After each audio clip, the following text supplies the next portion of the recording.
এই গরমে এরকম ঠান্ডা ঠান্ডা এক গ্লাস লাচ্ছি হলে তো আর কোনো কথাই হয় না। আসসালামু আলাইকুম, ওয়েলকাম টু মাই চ্যানেল রিফাতব্লগ। আজকে আমার রেসিপি লাচ্ছি, তাও আবার একটি নয় দুটি টেস্টে। তো চলুন শুরু করা যাক। প্রথমে লাচ্ছির একটি মশলা তৈরি করে নেব। তার জন্য এখানে আমি 1 টিস্পুন জিরে, কিছুটা এলাচ আর কিছুটা বাদাম আমি ভেজে নিয়েছি। এবার এটাকে খুব ভালোভাবে ব্লেন্ড করে নিচ্ছি। তো দেখুন আমার লাচ্ছি মশলা রেডি। এবার একটি পাত্রে নিয়ে নিচ্ছি 250 গ্রাম টক দই,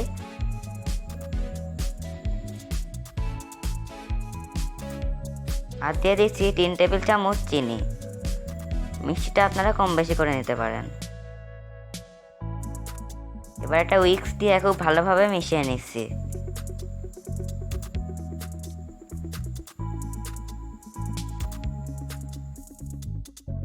এবার আমি লাচ্ছি মশলাটা দিয়ে দিচ্ছি 2 টিস্পুন।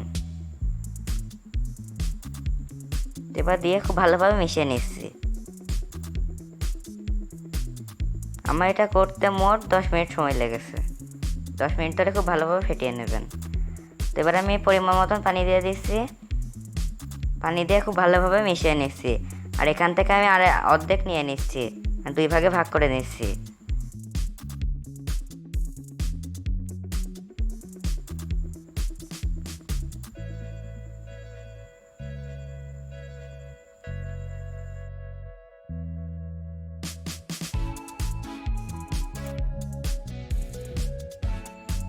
আমার নর্মাল লাচ্ছিটা রেডি। তো এবার আমি একটি কাপে সার্ভ করে নিচ্ছি।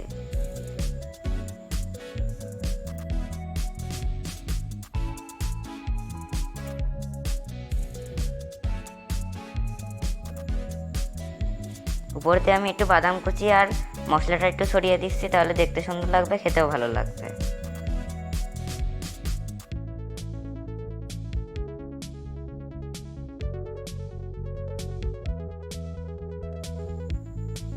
তো এবার আমি আমের লাচ্ছিটা করে দেখাবো। তো চলুন শুরু করা যাক। আমি এখানে একটি আমের পাল্প নিয়ে নিয়েছি। এবার পাল্পটাকে 1 টেবিল চামচ চিনি দিয়ে খুব ভালোভাবে ব্লেন্ড করে নিচ্ছি।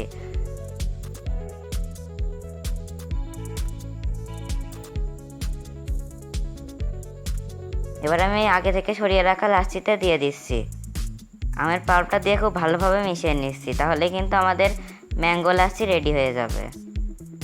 তো দেখলেন তো বানানো কত সহজ, মাত্র 20 মিনিটে বানিয়ে নিতে পারবেন। খেতে হয় দারুণ টেস্ট।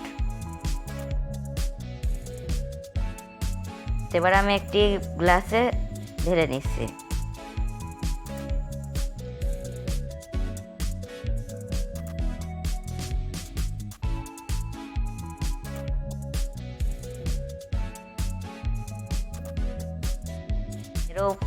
এর ওপর দিয়ে একটু বাদাম আর মশলা দিয়ে দিচ্ছি, তাহলে আবার দেখতেও ভালো লাগবে, খেতেও ভালো লাগবে।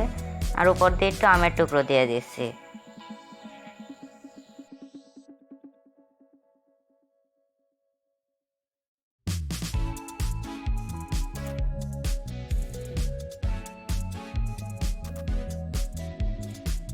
তো আমার 2 রকম টেস্টের লাচ্ছি কিন্তু রেডি।